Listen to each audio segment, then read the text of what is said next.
Hold up. How deep can we go?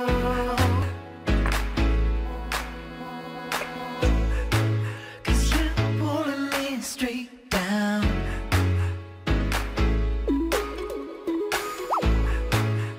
I'm used to all the pressure, but you know I'm not. Ayan, isang magandang araw na naman sa atin mga binibinit Ginoo. Ngayon ay muli ako si Ginoo, ang siyang magbibigay sa inyo ng pagkatuto tungo sa pagbabago. Ngayon ay magbibigay po ko ng iba't ibang tips para sa katagumpayan ng pag-aaral. Kasi 'di ba, pag sa pag-aaral, ito talaga yung part ng pagiging tao na natin na napakahirap talaga. Kumbaga, hindi natin masisisi kung bakit may mga estudyanteng hindi nakakayanan ang hamon ng pag-aaral. Ngayon, i-share ko dito yung iba't ibang tips po para magtagumpay kayo at paano ba yung pinaka-best way or ano ba yung mga ginawa ko para magtagumpay ako at matapos ko yung aking pag-aaral.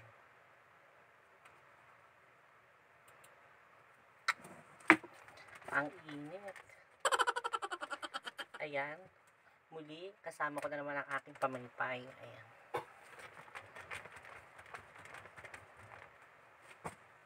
How you repay me.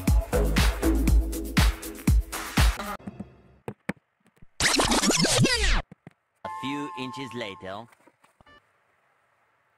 Ayan, bumalik po ako kasi nagpalit po ako ng damit. Ang init po kasi nung kanina kong suot. Tapos makati siya. Hindi po siya komportable.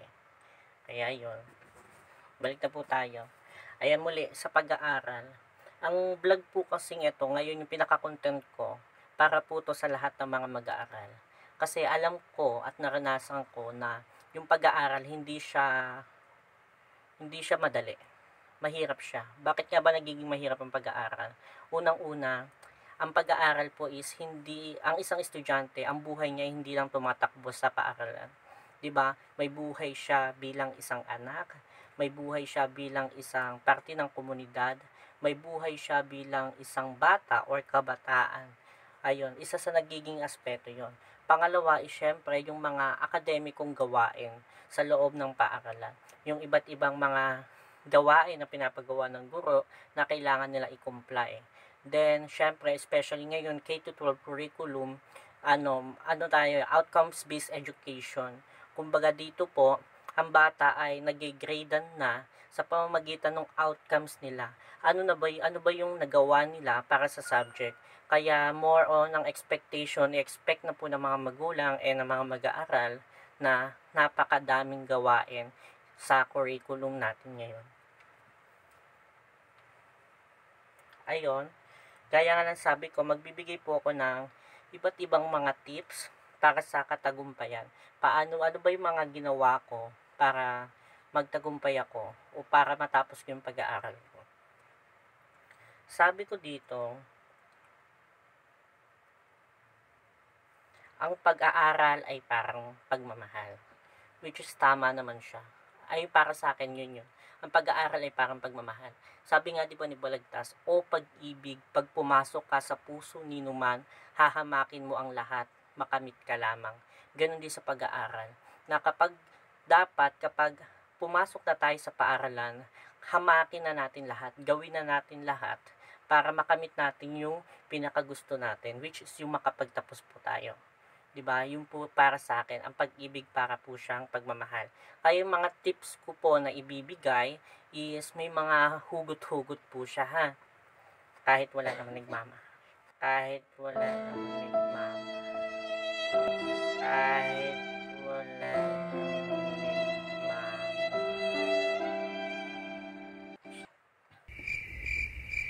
Ayan. Tips number 1, nasa taas po. Alamin mo kung bakit mo siya minahal. 'Di ba? Napakahalaga. Sa pagmamahalan, dapat alam mo kung bakit mo siya minahal. Ganun din po sa pag-aaral. Alam mo kung bakit ka nag-aaral. Sa pinakababa, #goals. Dapat may goals ka. Alam mo yung goals mo. Ano ba yung gusto mong mangyari? Bakit ka nag-aaral? Ano ba yung gusto mong gawin sa buhay mo? Ano ba yung pangarap mo? Ayun po yung sinasabing goals. Napakahalaga po niya. Siyempre, kailangan kasi yung goals na yon, sabi nga, set your goals and go for it. Dapat kapag nag-set ka ng goal, may action din. Hindi lang po tayo more on goal lang ng goal. Kailangan make a way para yung goal natin at tayo is magtagpo. Hindi po pwedeng hindi pinagtatagpo yung goal. Tapos yung pagsusumikap natin, lagi po siyang may action. Malinaw po. Then, ayun nga. Tapos, yung tips number 2 ko po, ayan. Tips number 2, mahalin mo pa rin kahit hindi kayo nagkikita. Ganon ang totoong pagmamahal. Ang pagmamahal, hindi yung mahal mo lang kasi nakikita mo siya. Ang totoong pagmamahal, kahit hindi mo siya nakikita, is mahal mo siya. Ayan, nasa pinakababa, #vision. Dapat bilang isang mag-aaral, ito yung pinakamahalaga kong natutunan nung college ako, may vision ka. Nakikita mo na yung ano ba yung kahihinatnan mo, ano ba yung mga goals, ano ba yung mga gusto mong mangyari. Imagination po kasi siya pag sinabing vision. Yung ini-imagine mo kung ano ba. For example, yung 5 years from now or 4 years from now, eto na ako. Diba? Ayun po yung mahalaga. Ako nga ang ginawa ko dati. Ambisyosa ako. Bago ko magtumungtong ng college, may nilista na po akong mga awards na kailangan ko makuha. Kumbaga yun, binisyon ko lang, wala naman pong masamang mangakat, di ba? Libre lang naman pong mangakat. Ayun po yung mahalaga. Mahalaga po siya kasi yung vision na yun, yung tutulong sa'yo para i-motivate ka o para gawin mo yung pinaka-best mo para sa lahat ng mga ginagawa mo. Dapat yun, may vision ka, una may goal ka, then may vision ka. Next is, number 3, mahalin mo kahit ang hirap na. Mahalin mo kahit ang hirap na. Kahit ang hirap na. Siyempre, sa pagmamahal, kung totoong mahal mo, dapat kahit gaano kahirap yung pinagdadaanan nyo, is kaya mo siyang malagpasan o kaya mo siyang tapusin. Kasi tandaan po natin, sabi ko, lagi kong sinasabi, walang bituing magniningning kung walang dilim. 'Di ba? Isipin mo yung langit. Makikita mo ba ang bituin kapag maliwanag? Hindi po. Kailangan natin ng dilim. Kailangan munang magdilim para magningning o para makita natin yung liwanag ng bituin. Yung dilim po ay yung pinag-represent ng mga pagsubok, mga problemang nadating sa buhay natin. Then yung between tayo po yun. Minsan kailangan talaga nating kaharapin, kailangan natin ng problema, makadiliman sa buhay upang doon sa pamamagitan no, doon natin matutuklasan yung sarili nating halaga, yung sarili nating kinang. Ayun po yun. Kaya dapat sa pag-aaral, hindi ka dapat #hard work. Dapat pinagsisikapan po talaga siya. Kung kailangan mong magpuyat, kung kailangan mong magkape ng ilang kape kapag nag-review ka, gawin mo. Ako nga sinearch ko pa lahat ng mga pagkain pwedeng kainin habang nagre-review.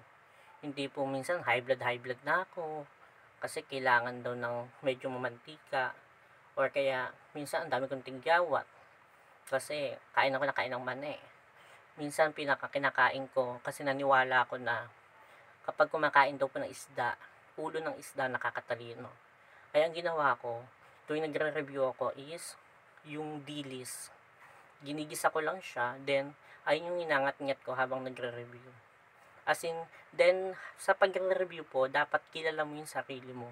Kasi magkakaiba po tayo ng way ng review. Minsan, for example, ako, sanay po ako gabing nagre-review. Hindi ako sanay ng umaga. Kasi feeling ko pag umaga, nararush na ako. Then, kumbaga, ang isip ko na is papasok na ako. Kaya hindi ko magawang mag-review na. Hindi katulad pag gabi, nai-enjoy ko yung mas okay ng puyat. 'Di ba? Kasi ang puyat, ayan yung sinasabing paghihirap mo. Pero syempre, dapat, after nung puyat, bumawi ka ng tulog. Baka naman karidad ka sa pagpuyat mo, tapos magkasakit ka, lalong hindi ka makakapagtapos. Kaya dapat yon, alam mo, kilalanin mo yung sarili mo. Sanayan lang din yan. Ako nga nasanay eh. Next is number 4, tips number 4. Huwag mo hayaang sa kanya lang umiikot ang oras mo. Syempre, sa pagmamahalan po kasi, ito paniniwala ko dapat, huwag mo hayaang umiikot lang. Di ba sabi nila dapat, sa akin lang iikot. Kung mahal mo ko, sa akin lang iikot yung pinaka-oras mo. Hindi po dapat ganun for me. Kasi hayaan mo, bigyan siya ng chance na makihalubilo sa ibang tao, gawin yung iba niyang gusto. Kasi minsan, nagiging iwasan natin pagiging paranoid sa pagmamahal to, pag-ibig po muna tayo na kapag may kasama siya, pagsaselosan mo. Hindi po tamang attitude yon. Kung ayaw nyong magkasawaan, hayaan mo muna siyang, o hayaan mo din yung sarili mo na gawin yung ibang bagay na ikaw lang. Tapos gawin niyo yung bagay na siya lang. Ganon. Tapos yon, hashtag, yan sa baba, time management. Ito po yung pinakamahalaga. Na dapat, alam meron kang time management.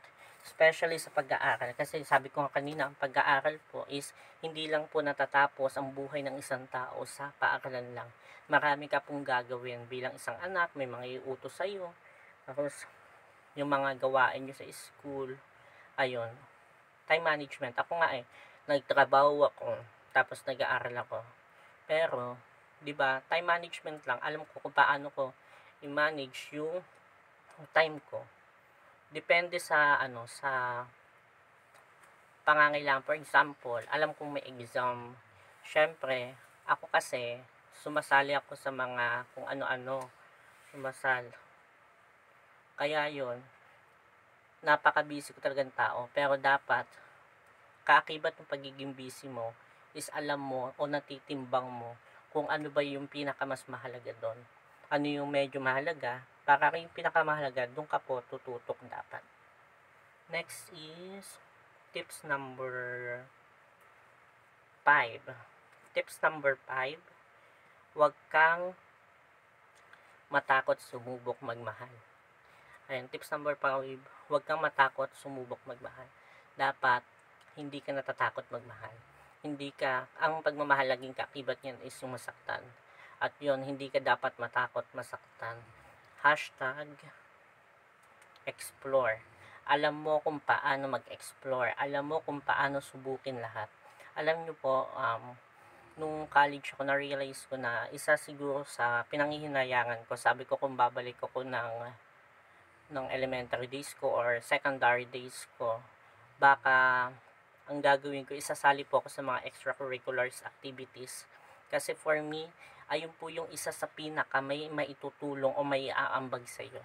For example kasi ako nung elementary ko, then secondary, ayan, shout out kung may kaklase ako nanonood, napakamahiyain ko po.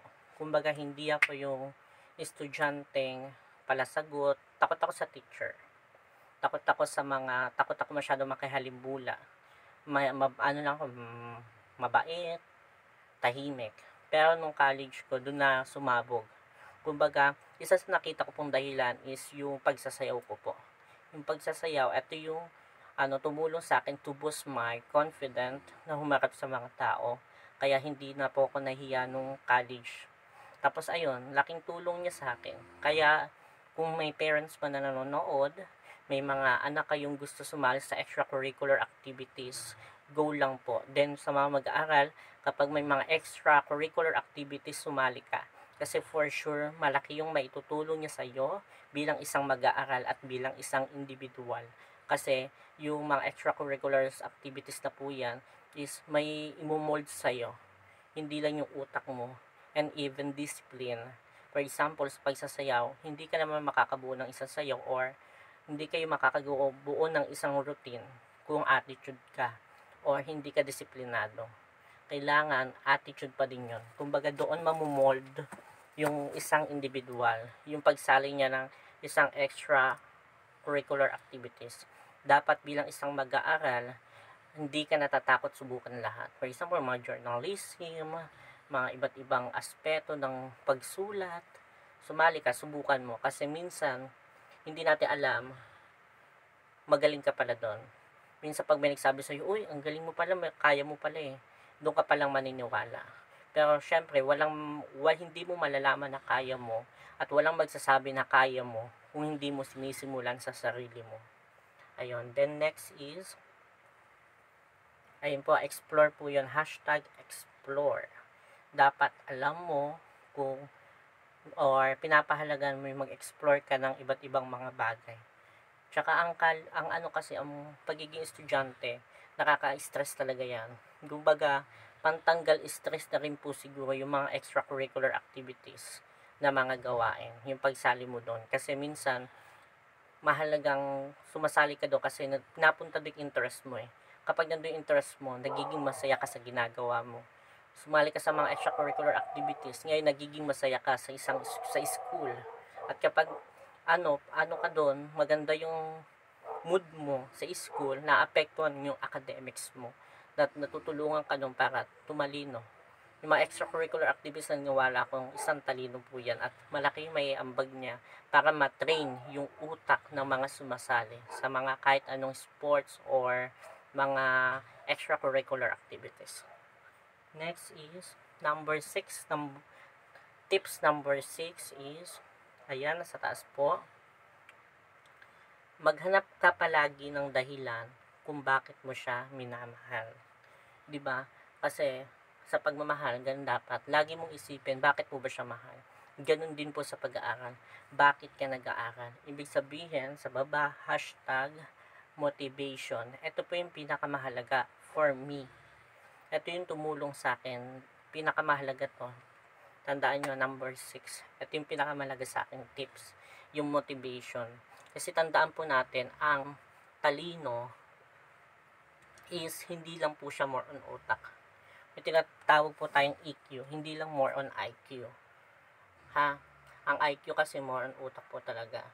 Then EQ, ito yung emotional quotient, kumbaga yung emotion.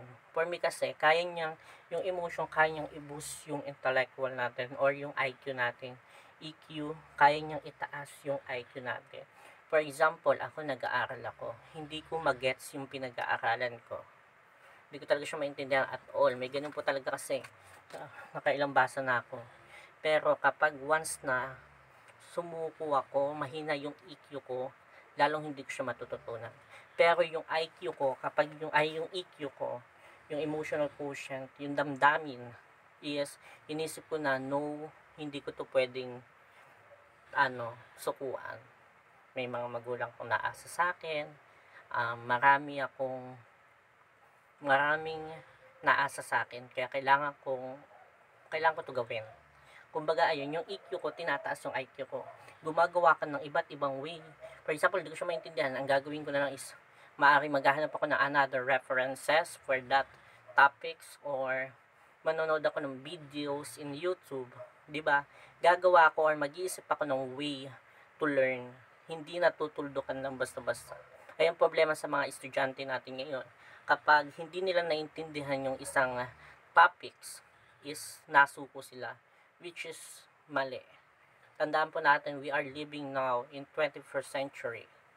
Kumbaga, na tayo, modern technology na. Isang click lang po natin is mabilis na po yung information.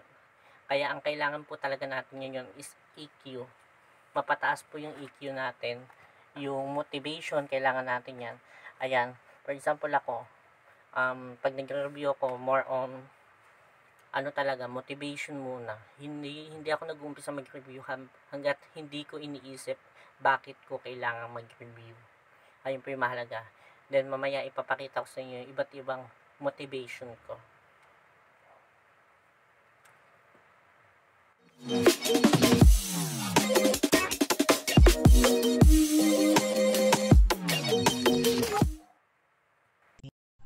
Ayan, unang-una syempre sa naging motivasyon ko is yung pamilya ko. Kasi sila yung iniisip kong laging rason kung bakit kailangan ko galingan, kung bakit kailangan ko matapos yung pag-aaral. Kumbaga sila yung lagi kong tinitignan upang kapag nanghihina ako ay lumakas ako ulit. Pangalawa po is yang si mama. Kasi si mama habang nag-aaral po ako is nagtrabaho po siya sa malayo. Malayo po sa amin. Then yun, lagi siya tatawag sa akin, naiyak, na ang hirap palang magtrabaho daw, ang hirap nung nandun siya, tapos di niya kami kasama. Ayun yung iniisip ko laging dahilan din kung bakit kailangan lakasan ko pa yung loob ko. Kasi kung siya kinakaya niya, syempre ako dapat mas kayanin ko din po. Ayan po, naging motibasyon ko po din nung nag-aaral ako is yung trophy ko nung nanalo ako sa pagsasayaw. Champion po yan. Kumbaga naging motibasyon ko siya kasi iniisip ko lagi na kung nakaya kong maging champion sa pagsayaw, bakit hindi ko magawa sa academics? May paniniwala po kasi ako na kung kaya mong isang bagay, makakaya mo din ang ibang bagay kung maniniwala ka sa sarili mo. Sabi nga, 'di ba, if you think that you can and you think you cannot, then you are right. Kapag inisip mo na kaya mo at inisip mo na hindi mo kaya, tama ka. Kaya napakahalaga po na nagtitiwala tayo sa sarili natin para magawa natin lahat ng inaakala natin hindi natin kaya. Tapos magagawa din natin yung hindi natin inaakalang kaya pala natin. At syempre, yung pinakamahalagang motibasyon ko is si Lord na alam ko naman na lahat is makakaya ko kapag kasama ko siya. Then yung nakuha ko pong Bible verse, i-share ko lang nung isang beses nag-camp kami. Nabunot ko siya kasi pinabunot kami ng Bible verse bago kami umuwi. John 15:16. You did not choose me, but I chose you and appointed you to go and bear fruit that will be the last, then the Father will give you whatever you ask in my name. Kumbaga yan yung paniniwala ko na hindi ko man napili si Lord, pinili niya ako. At alam ko na may gagawin siyang mahalagang bagay sa buhay ko. Alam ko na kaya ako nahihirapan kasi may balak siyang gawin at may plano siya para sa akin. Ayan. Tips number 7 po. Tips number 7, huwag kang panghihinaan sa kanya or huwag kang manghihina sa kanya. Tip number 7, huwag kang panghihinaan sa kanya. Hashtag positibo. Dapat hindi tayo nanghihina, hindi tayong pasuko. Dapat lagi tayo may positibong utak. Positive lang. Lagi natin isipin na there's a reason behind of everything. Na hindi nangyayari isang bagay nang walang dahilan. Ako ganun ako. For example, nag-review naman ako ng bonggang-bongga, tapos bigla akong bumagsak. Siyempre, masakit, tapos nakakaiyak. Pero iniisip ko, ay, baka may rason kung ba't ako kailangan bumagsak dito. Siyempre, minsan, kaya gawa ko, nagmumukmuk na ako sa bahay, sa kwarto. Ayun. Nung college ko to, kasi nung college ako, medyo doon ako nagkaroon ng concern sa grades ko. Doon ko naranasan na umiyak dahil nagka-stress ako, umiyak dahil may quiz ako nabagsak or mababa. Kasi medyo nagkaroon ako ng motivation, ng dahilan kung bakit ko kailangang mag-aral at galingan. Ayun, kaya napakalaga po ng motivation. Tapos ng positivity, ayun nasa baba. Dapat positive tayo. Kaya natin tignan lahat ng bagay sa positibo. Kasi pag positive ka, kapag negative, kaya mong gawin lahat eh. Pag negative ka, hindi mo na. Kumbaga, ikaw ni nagsaset ng box sa'yo. Ikaw ni nagkukulong sa sarili mo sa isang kahon. Kaya ito lang yung nagagawa mo. Napakahalagang lumabas ka sa kahon na ikaw mismo ang gumawa para magulat ka na lang kung ano pa pala yung kaya mong gawin. Ano pa ba yung mga magagawa mo. Napakahalaga niyan bilang estudyante na alam mo yung strength mo. Then, syempre, yung weakness mo.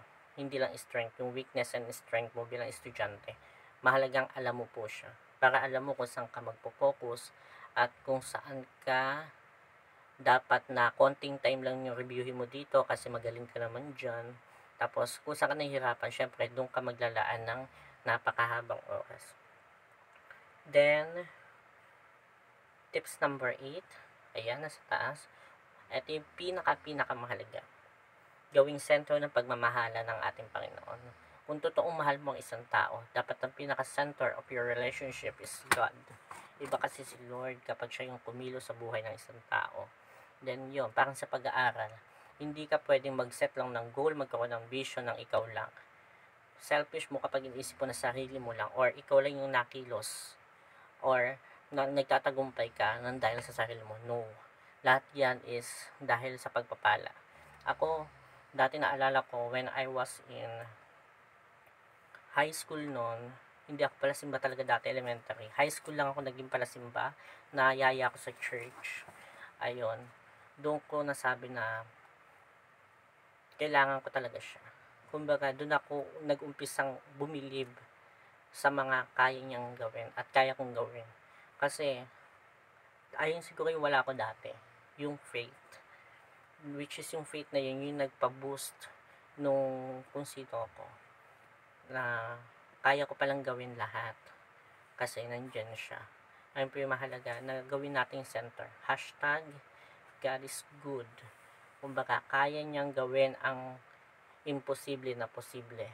Kaya niyang gawing malakas ang mahihina. Kaya niyang gawing maliwanag ang dilim. Ayun, lahat kaya niyang gawin. And, naalala ko nga, lagi kong pinagdarasal na tuwing exam, ang lagi ko lang dasal is, pahiramin ako ng talino. Lord, pahiramin niyo po ako ng talino. Yun lang po yung dinadasal ko. Hindi na ako nahiling ng iba na, Lord, kailangan ko ma-perfect ka exam. Sabi ko, bigyan niyo ako ng karunungan, ng wisdom, ng kapayapaan, which is yun yung tutulong sa akin para masagutan ko yung mga exam. Ayan, sana po ay may natutunan kayo sa mga iba't ibang tips po na ibinigay ko para sa katagumpayan ng pag-aaral. Pero lagi po natin tatandaan, ang the best key po talaga sa success is yung sarili natin. Kung paano tayo magdedesisyon sa bawat mga ginagawa natin. Ang pag-aaral sadyang mahirap yan. Pero tandaan natin, walang sarap tayong makakamtan kung hindi tayo dadaan sa hirap. Ayan, sa lahat ng mga estudyante na nangangarap, patuloy kayong mangarap at tignan nyo lahat ng goals nyo. At ngayon pa lang, sabihin nyo na sa sarili nyo na magagawa nyo ito. Ayan muli, ako si Ginoo, ang magbibigay ng pagkatuto tungo sa pagbabago. Pa-subscribe na lang din po ng channel ko, then papindot ng bell para palagi kayong updated sa lahat ng mga ibablog ko. Muli, maraming salamat po. Ayan po ay ilan lamang po sa mga tips na ginawa ko upang makamit ang aking tagumpay at nawa po ay makatulong sa inyo. Ngayon po ay isa na akong guro kung saan nagtuturo po ako sa isang pribadong paaralan ng St. Ignatius. Noong nakaraan din po ay nakuha ko na ang aking lisensya sa pagiging LPT or Licensed Professional Teacher. Then, nabigyan ko ang aking mga magulang ng mumunting negosyo para pagkakakitaan at nabilan ko ng rep ang aking nanay. Ayan ay bunga ng pagsusumikap at ng pag-aaral. Maraming salamat.